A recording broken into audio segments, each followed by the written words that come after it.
ఉచిత కాన్పులు, సిజేరియన్లు మరియు అన్ని రకాల ఎమర్జెన్సీ వైద్య సేవలు ఇక్కడ అతి తక్కువ ఖర్చులతో చేయబడును. ఇట్లా చెల్మడ ఆనందరావు జనరల్ హాస్పిటల్, బొమ్మకల్, కరీంనగర్.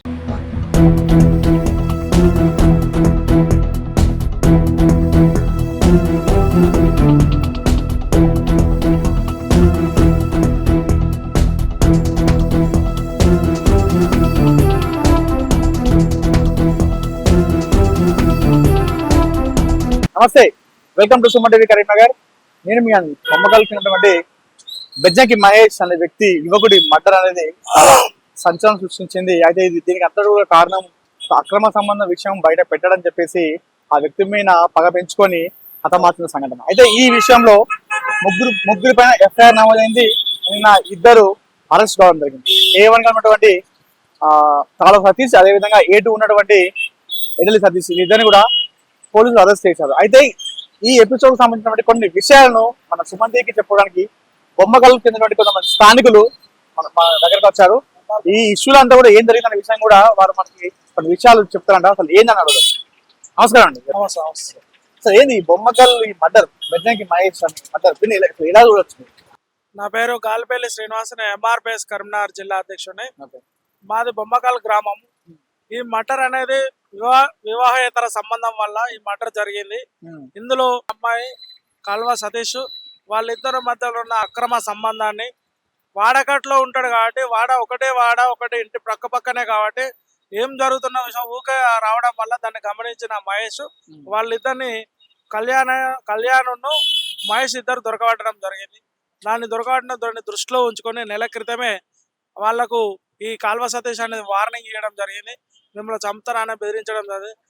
దాని కోణంగా అదేవిధంగా ఈ చంపుదాన విషయంలో దానికి సహకరించిన ఎడెల్లి సతీష్ కు కాంటాక్ట్ అయిన కాల్వ సతీష్ ఎట్లయినా మహేష్ను రప్పించాలి, మహేష్ను మర్డర్ చేయడానికి రప్పించాలని ఎడెల్లి సతీష్ సహాయం తీసుకోవడగా ఎడెల్లి సతీష్ బెజ్జంకి మహేష్ను ఉదయం 11 గంటల ప్రాంతం నుంచి తీసుకెళ్లి అతన్ని మద్యం తాగించి సాయంత్రం వరకు సాయంత్రం ఒక చోటికి రాగానే కాల్వ సతీష్ కు ఇక్కడ ఉన్నామని ఇన్ఫర్మేషన్ ఇవ్వగానే అక్కడికి కాల్వ సతీష్ వెళ్ళి వాళ్ళిద్దరి మధ్య ఆల్రెడీ ఇదివరకే గొడవ ఉన్నది ఆ దృష్టిలో ఉన్న ఎడలి సతీష్ తెలుసు. ఇదివరకే వాళ్ళిద్దరి మధ్య గొడవ ఉన్న విషయం తెలిసినా కూడా ఆ మద్యం సేవించిన మత్తులో ఉన్న కాల్వ సతీష్ ను ప్రేరేపించి ఇక్కడికి రప్పించి వాళ్ళిద్దరి మధ్య గొడవకు కారణమై ఇలా మహేష్ మరణానికి కారణమైన మన ఎడలి సతీష్ను కాల్వ సతీష్ ఇద్దరిని కఠినంగా శిక్షించాలి. వాళ్ళు ఏదేమైనా వాళ్ళను అరెస్ట్ చేశారు. అరెస్ట్ చేస్తే వారిలో భయం ఉండదు. వాళ్ళు బయటికి రాగానే వాళ్ళను పిడి యాక్ట్ నమోదు చేయాలి. వాడిమైన అట్రాసిటీ ప్లస్ పిడి యాక్ట్ 2 నమోదు చేసి మళ్ళా బాధితుడు మహేష్కు ఒక్కడే కుమారుడు, ఎల్లయ్యకు బెజ్జంకి ఎల్లయ్యకు ఒక్కరే కుమారుడు కాబట్టి వారు కూడా తగిన నష్టపరిహారాన్ని వాళ్ళ ఎల్లయ్య కుటుంబానికి చెల్లించాలి. ఎందుకంటే ఆర్థికంగా లేని ఎల్లయ్యకు ఆర్థికంగా కల్పించాలంటే మరి సతీష్ను కాల్వ సతీష్ ఎడెల్లి సతీష్ ద్వారా కానీ బాధితుల కుటుంబానికి నష్టపరిహారం మేము MRPS తరఫున కనీసం ఒక 30 లక్షల రూపాయలు మేము డిమాండ్ చేస్తున్నాం. ఎందుకంటే ఆయన కుమారుడు లేడు, అతను జీవనోపాధికి పొందాలంటే ఎదే కుమారుడు కోల్పోయాడు కాబట్టి వారికి 30 లక్షల ఎక్స్క్రేషన్ ను మేము MRPS తరఫున డిమాండ్ చేస్తున్నాము. ఎందుకంటే ఒక దళితులనే చిన్న చూపు చూస్తున్న ఈ లోకంలో, ఎందుకంటే ఇక్కడ హైదరాబాద్ లో ఒక రెడ్డి చనిపోతే సజన్ కుమార్ ఎంబడే దానిలో దళితులు ఉన్నా కూడా ఎన్కౌంటర్ చేసిరు, జస్ట్ 1 month లోపే రిజల్ట్ ఇచ్చారు. అట్లనే ఈ మర్డర్ కూడా ఒక దళితుడు చనిపోయాడు కాబట్టి దీనిలో యాదవ్ ఉన్నాడు కాబట్టి మా దళితుడు యాదవ్కు సహకరించిన, ఆయన తప్పు చేసిన అతన్ని కూడా ఎన్కౌంటర్ అట్లాంటి పెద్ద శిక్షలు వేస్తేనే ఇంకోసారి ఇలాంటి ఘటనలు చేయడానికే ప్రజల్లో వణుకు పుడుతుంది. కాబట్టి నిందితులతో ఇంకొక అతను బైక్ మీద పారిపోయాడు. అది కూడా మేము పోలీస్ వారికి చెప్పినాం. ఆ సెల్ ఫోన్లు మొత్తం ట్రాక్ రికార్డింగ్ చేసి దీనికి ఈ హత్యలో ఎవరెవరు ఇంక్లూడింగ్ అయినరో వాళ్ళందరినీ అరెస్ట్ చేయాలి. వాళ్ళందరి మీద రౌడీ షీటర్లు పిడి యాక్ట్లు ఓపెన్ చేయాలి. తత్వరమే వెంటనే అరెస్ట్ చేసి ఆమెను సమగ్ర విచారణ చేసి అలాంటి మహిళ వల్ల ఎందరో ప్రాణాలు ఇట్లాంటి వివేతర సంబంధం ఆ మహిళ ప్రేరేపించడం వల్లనే ఇట్లాంటి ఒక ప్రాణం పోవడానికి మొదటి కారణమే ఆ మహిళ. కాబట్టి ఆ మహిళ మీద తగిన యాక్షన్ చేసుకొని ఇట్లాంటి మహిళలు ఈ సమాజానికి చీడపురుగు లాంటి వాళ్ళు కాబట్టి మహిళ మీద సత్వరనే ఈ పోలీస్ ఏసీపీ గారిని, సిఐ గారిని కోరడం జరుగుతుంది. అంటే మామూలుగా ఇంట్లో ఎలా వస్తుందంటే ప్లాన్ ప్రకారమే చేసినట్టు కొంతమంది అంటారు. లేదు అక్కడ సెంటిమెంట్ వెళ్ళిన తర్వాత అక్కడ మధ్యాహ్నం తర్వాత గొడవ జరిగింది. ఆ గొడవ ఆ సమయంలో చంపాడని చెప్పేసి అంటున్నారు. ఇది ఏది నిజం? ప్లాన్ ప్రకారం చేశారా లేదంటే అక్కడ గొడవ జరిగిన తర్వాత జరిగిందా? దాదాపు ఒక నెల రోజుల నుంచి వేసుకున్నటువంటి ప్లాను. ఆ ప్లాన్ లో ఈ ప్లాగాన్ని అరే నువ్వు రారా, నువ్వు ఎందుకు వస్తలేవు నాతోటి, 3 రోజులకి వెళ్ళి నేను రమ్మంటే నువ్వు వస్తలేవు అని చెప్పి ఆ రోజు ఆయనను బలవంతంగా ఇంట్లోకి వెళ్ళి తీసుకొని ఆ బండి పైన ఎక్కించుకోపోవడం జరిగింది. గ్రామ పంచాయతీ కూడా మందలి చేయడం జరిగింది, నువ్వు వస్తావా రావా అని చెప్పి. వచ్చినాక బండి మీద తీసుకొని 4-వే బైపాస్, కొత్తది బైపాస్ వాడే కాడ వాళ్ళకి సిట్టింగ్ పెట్టి కళ్ళు దాయిపించి మందు దాయిపించి అక్కడికి వెళ్ళి దుర్షేడు తీసుకుపోయి టైం గడవాలా అని చెప్పి దుర్షేడు కూడా మళ్ళీ తీసుకుపోయి వైన్స్ కాడ సిట్టింగ్ చేపించడం జరిగింది. ఆడికెళ్ళి మళ్ళీ టైప్ అయిన ఒక్కొక్క బ్యాచ్ ని ఎల్లగొట్టుకుంటా లాస్ట్కి వెళ్ళి ఇద్దరు ఉండి ఆడికెళ్ళి బొమ్మకల్ వైన్స్ కాడికి వచ్చి బొమ్మకల్ వైన్స్ కాడ ఆ ఎవడైతే చంపుతా అని అన్నాడో వాడిని కూడా సతీష్ అనేటోడు, ఏడెల్లి సతీష్ అనేటోడు ఒక బీరు బాటిల్ కొని ఇక్కడ ఉన్నాడు ఫలాని ఏరియాలో ఉన్నావు నువ్వు రా అని చెప్పి ఆయనను రప్పించి ప్లాన్ ప్రకారంగా ఈ మర్డర్ చేయడం జరిగింది. మేము ఇప్పుడు కోరుకునేది ఏంటి, వాళ్ళకి న్యాయం జరగాలంటే వాళ్ళ మీద రౌడీ షీట్ ఓపెన్ చేయాలి, ఫీడ్ యాక్ట్ పెట్టాలి, వాళ్ళని ఎన్కౌంటర్ చేయాలి. ఇట్లాంటి వాళ్ళని ఉంచాలి. ఎందుకంటే హైదరాబాద్ చుట్టూ పక్కల ఉన్నటువంటి ఆ మధ్యలో ఎన్కౌంటర్ చేసిండు. ఆ పద్ధతిలో చేస్తేనే ఇది దాన్ని మర్చిపోయినట్టు అయింది. ఒక్కసారి మళ్ళా లేవనైతే ఆ ఎన్కౌంటర్ చేస్తే న్యాయం జరిగే విధంగా ఉంటది అని చెప్పి మేము బొమ్మకల్ గ్రామస్తులు కోరుకుంటా ఉన్నాం. అదేనా మనం ఒక చనిపోయిన వ్యక్తి గురించి మనం మాట్లాడడం కరెక్ట్ కాదు. అయితే కొంతమంది బాధ ఏంటంటే ఈ ఎవరైతే బెజెక్ మ్యాచ్ చనిపోయిన వ్యక్తి ఉన్నారో బ్లాక్ మెయిల్ చేశాడు, ఎవరైతే ఎవరైతే చంపారో ఆ వ్యక్తిని బ్లాక్ మెయిల్ చేయడం జరిగినట్టుగా కొంతమంది బాధ. ఇది నిజమేనా? అది గ్రామస్తులు అడుగుతున్నారు, చెప్పండి. అంటే ఇది ఇందులో నిజం లేదు. ఎందుకంటే అతనికి అన్మెచ్యూర్డ్ మైండ్. మేజర్ మొన్ననే రీసెంట్ గా 20-21 సంవత్సరం ఉంటది. అట్లాంటి వ్యక్తి ఇప్పుడు సతీష్ కు ఆయనకు 35 years సతీష్ కు ఉంటది, ఎడెల్లి సతీష్ కు. అట్లాంటి వ్యక్తి ఇప్పుడు 20-21 సంవత్సరం బ్లాక్ మెయిల్ చేయంత మెచ్యూర్డ్ మైండ్ కాదు. ఎందుకంటే బెజ్జంగి మహేష్ అనేటానికి వాడు చక్కగా కూడా చదువుకోలేదు, కొంచెం మీడియాలు చదువుకోలేదు. అట్లాంటి బ్లాక్ మెయిల్ చేయడం, దీన్ని చనిపోయిన వారిపైన నిందలు వేయడం కరెక్ట్ కాదు. చనిపోయిన బాధలున్న తల్లిదండ్రులు ఈ మాటలు వింటే చాలా బాధపడతారు. ఎందుకంటే వాళ్ళే కొడుకును కోల్పోయిన దుఃఖంలో ఉన్నప్పుడు ఇలాంటి వాళ్ళు తెలిసిందని చెప్పండి. దానికి ఏమైనా ప్రూఫ్స్ ఉన్నాయా, ఏమైనా రికార్డ్స్ ఉన్నాయా, ఏదైనా ఎవిడెన్స్ ఉన్నారా? ఈయన బ్లాక్ మెయిల్ చేసినప్పుడు ఎవరైనా ఎవిడెన్స్ ఉండాలి, లేకపోతే ఏమైనా కాల్ రికార్డ్స్ ఉన్నాయా? ఉంటే అదొక నిదర్శనం చూపెట్టే చేయాలి. కానీ ఒక చనిపోయిన వ్యక్తిని ఈ విధంగా బ్లాక్ మెయిల్ చేసినని చనిపోయిన వ్యక్తి పైన నిందలు వేసడం కరెక్ట్ కాదు. బ్లాక్ మెయిల్ చేసి డబ్బులు తీసుకొని అంత జల్సాలు ఎంజాయ్ చేసా అంటే మెంటాలిటీ కూడా అన్మెచ్యూర్డ్ మైండ్ కాబట్టి అంత లోక ప్రపంచంలోకి ఇప్పుడిప్పుడే వస్తున్న వ్యక్తి అతనికి బ్లాక్ మెయిల్ చేసే అంత సినిమా లేదని అంత నా అభిప్రాయం. ఇదంతా ఎప్పుడన్నా ఒక 3 నెలలు ఇష్యూ జరిగి ఇదంతా ఒక 2 నెలల టైం లోపల ఇదంతా జరిగింది. 2 నెలలకి అంటే 2 నెలల నుంచి అక్రమ సంబంధం నడుస్తుంది. కాకపోతే నెల క్రితమే వాళ్ళు దొరికిరు. వాళ్ళకు నెల క్రితమే. అయితే వాళ్ళ భర్త బెజ్జంగి మహేష్ ఆయన వాటర్ ప్లాంట్ లో అట్లా నౌకరు చేస్తే ఆయన ఎంబడి తీసుకువెళ్ళాడు. ఒకటే డ్యూటీలో, నైట్ డ్యూటీలు ఉన్నప్పుడు అట్లా స్నేహం ఏర్పడి ఏదైనా ఇంట్లో పనులు ఉన్నప్పుడు అటు ఇటు తీసుకెళ్లడం జరిగింది. కాబట్టి ఆ స్నేహంతోనే అరే మహేష్ మా ఇంటికి ఎవరైనా నచ్చ చూడరా, అబ్జర్వ్ చేయరా అని వాళ్ళ భర్తే చెప్పడం వల్లనే ఆయన అబ్జర్వేషన్ లో పెట్టాడు. అబ్జర్వేషన్ లో పెట్టి అలా దొరకబెట్టడం జరిగింది.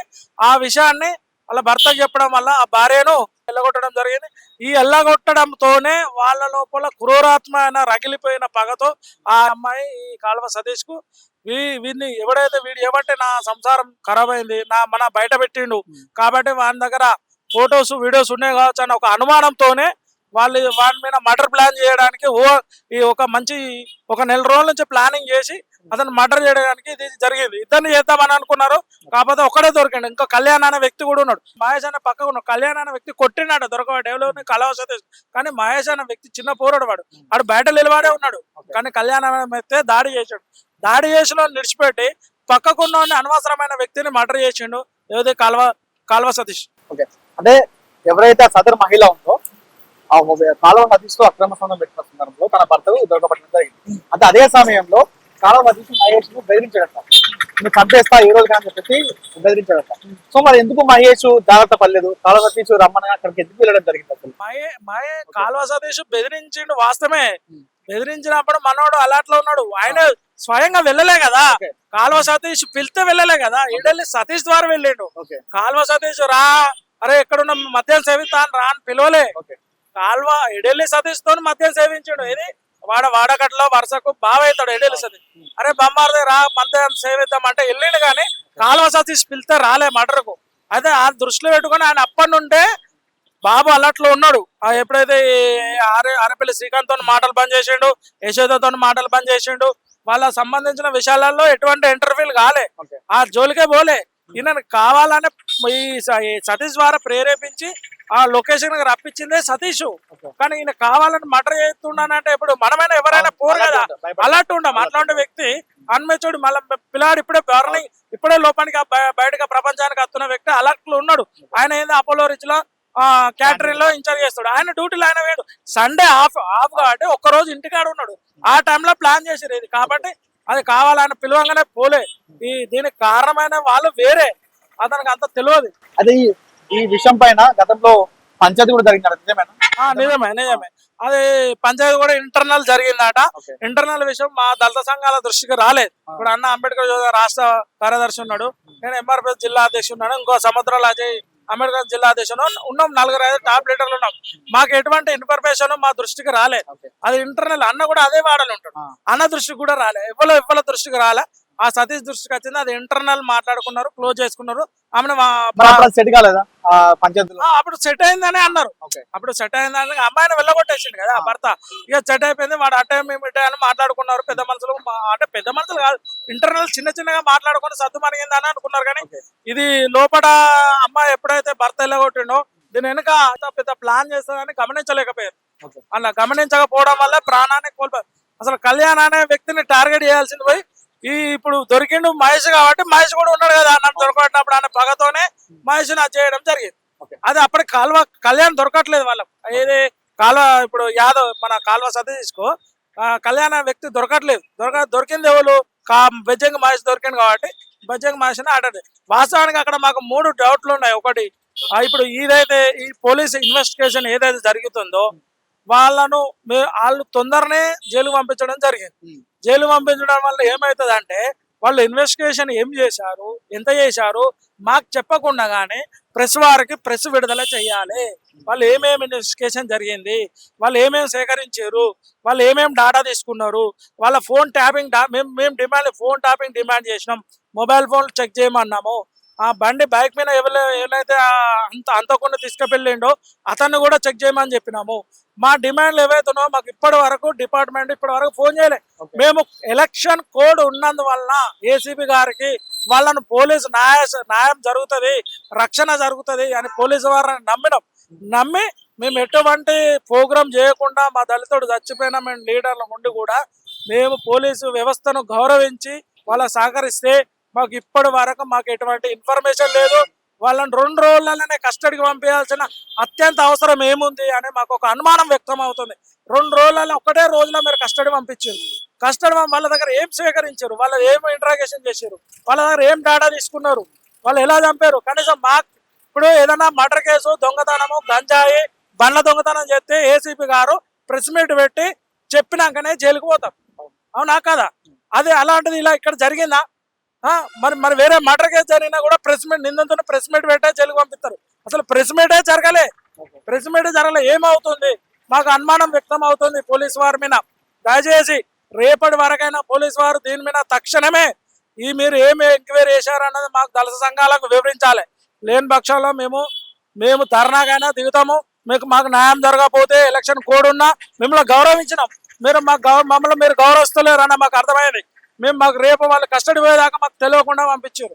తెలియక మరి ఏం చేయండి, మమ్మల్ని పిలిచి మమ్మల్ని సంప్రదిస్తా, మీతో మాట్లాడతాము, దాన సంస్కారాలు అయిన తర్వాత మీతో టైం కేటాయిస్తాము, సార్ మాట్లాడతారు అన్నారు. కానీ మా ఒక్కసారి వచ్చారు, ఏసీబీ వచ్చారు, అదేమంటారు అరెస్ట్ సీన్ అక్యూషన్ అని ఒకటి చేశారు. రీకన్స్ట్రక్షన్ అనేది మర్డర్ చేసిన కాడ వాళ్ళ ఇంటి కాడికి వచ్చారు, చేశారు. అమ్మాయి వాళ్ళ ఇంటికి వెళ్ళలేదు. పోనీ చనిపోయిన వ్యక్తి ఇంటికి రాలేదు. సిఐ గారు నేను తర్వాత వస్తానని అన్నాడు. సరే తర్వాత రాకపోని కాకపోతే ఒక మనిషి చనిపోయాడు. అతనికి ఆర్థికంగా వీళ్ళ దగ్గర నుంచి సహాయం అందించాలి. మా డిమాండ్, ఫస్ట్ డిమాండ్ వాళ్ళమైన పీడీ యాక్ట్ లేకపోతే రౌడ్ షీటర్ ఓపెన్ చేయాలి. ఇలాంటి పురాణాతం కాకుండా సీరియస్ యాక్షన్ తీసుకోవాలి. మూడోది, వాళ్ళకు ఆర్థికంగా వాళ్ళ నుంచి నష్టపరిహారం. ఇప్పుడు మీరు మామూలుగా అట్రాసిటీ కేసు, మర్డర్ కేసు నమోదు చేసిపోయారు. ఎంత పెద్ద కేసు అయినా 100 రోజులలో బెయిల్ వస్తుంది. చట్టంలో అలా ఉంది. న్యాయస్థానంలో చట్టంలో ఏముంది, ఎంత పెద్ద నేటర్ రేప్ కేసు చేసిన వాడికైనా 3 నెలల బెయిల్ వస్తుంది. అదే అంతలా ఉంటే 5 నెలలు 6 నెలలు, వకీళ్ళు మంచిగా ఉంటే 3 నెలల బెయిల్ చెప్పి పైసలు వకీల్కి ఇస్తే నెలల కూడా బెయిల్ వస్తుంది. మర్డర్ కేసులో అట్లాంటివి కూడా మనం చూసినాం. కాబట్టి ఇప్పుడు మీరు బెయిల్ ఇచ్చిన వారు రేపు మళ్ళీ వచ్చి గల్ల ఎగరేసుకొని బయట తిరుగుతారు. ఇప్పుడు ఎవరిని అడగాలి? మళ్ళీ మేము కోట్ల చుట్టూ తండ్రి హ్యాండిక్యాప్ ఆయన ఎన్నిసార్లు కోర్టు చుట్టూ తిరగాలి? ఆయనకు న్యాయం ఎట్లా జరుగుతుంది? ఆయన తరఫున మేము తిరగాలి అంటే మాకు ఎటువంటి ఏసీపీ గారు కానీ మరి సిఐ గారు కానీ మాకు తక్షణమే వాళ్ళు ఏం ఇంట్రాగేషన్ చేశారు, మీరు మళ్ళీ రీ ఎంక్వైరీ ఏంటి అనేది మాకు తెలియడం లేదు. మమ్మల్ని అడుగుతున్నారు. మమ్మల్ని దళిత సంఘాలు రాష్ట్ర వ్యాప్తంగా జిల్లా వ్యాప్తంగా బొమ్మకల్ల మర్డర్ అయితే జిల్లా లీడర్లుగా మాకు ఫోన్లు వస్తున్నాయి. ఏం న్యాయం చేశారు, ఏం జరిగింది, ఏం ఇన్వెస్టిగేషన్ అయింది, ఏం రిపోర్ట్ అయింది, మమ్మల్ని క్వశ్చన్లు ఎత్తురు. దానికి మేము ఏం ఆన్సర్ చెప్పాలి? పోలీసు వారిని విజ్ఞప్తి చేస్తున్నాం, మాకు ఇమ్మీడియట్ సమాచారం ఇవ్వాలని. బొమ్మకల్కు చెందినటువంటి బెజ్జంకి మహేష్ అనే యువకుడి దారుణ హత్యకు సంబంధించినటువంటి కొన్ని విషయాలను గ్రామస్తులు మనకు ఇన్ఫర్మేషన్ ఇవ్వడం జరిగింది. అయితే ఈ విషయం అంతా కూడా వాళ్ళు కోరుతుంది ఒకటే, ఎవరైతే బెజ్జంకి మహేష్ యువకుడు చనిపోయారో ఆ బాధిత కుటుంబానికి 30 లక్షల రూపాయలు అమౌంట్ ఇవ్వాలని, అదేవిధంగా ఎవరైతే ఈ విషయంలో అతన్ని హతమార్చిన సంఘటనలో అతనికి సహకరించినటువంటి ఒక వ్యక్తి, అదేవిధంగా ఒక మహిళను కూడా కఠినంగా శిక్షించాలని, వారిపైన పీడీ యాక్ట్ నమోదు చేయాలని చెప్పేసి గ్రామస్తులు మనకు చెప్తున్న పరిస్థితి. అయితే ఈ విషయంలో పోలీసు వ్యవస్థ పైన వాళ్ళు కొన్ని విమర్శలు చేయడం జరిగింది. ఏదైనా మామూలు ఒక దొంగతనం చేస్తున్న సందర్భంలోనే మనకు ప్రెస్ మీట్ పెట్టి అన్ని వివరాలు అందిస్తాం. అదే ఒక మర్డర్ జరిగిన ఈ ఎపిసోడ్ లో ఎందుకు ఈ విషయాన్ని గోప్యంగా ఉంచుతున్నారు? ఇందులో 3 ఉన్నారు. మొత్తం A1 గా FIR లో A1 గా కాళ సతీష్, అదేవిధంగా A2 గా ఎడలి సతీష్, A1 A2 ఇద్దరిని మాత్రమే అరెస్ట్ చేయడం జరిగింది. అది కూడా 2 రోజులలో కట్టలు తీసుకున్నారు. సో దీనిపైన మనకు అనుమానం ఉన్నాయి. దీన్ని మరొకసారి ఈ విషయాన్ని అంతా కూడా పోలీసు వ్యవస్థ మరొకసారి దీన్ని ఎంక్వైరీ చేసి ఇందులో ఉన్నటువంటి ఎంతమంది నిందితులు ఉన్నారో అందరూ కూడా కఠినంగా శిక్షించాలన్నట్టుగా గ్రామస్తులు చెప్తున్నారు.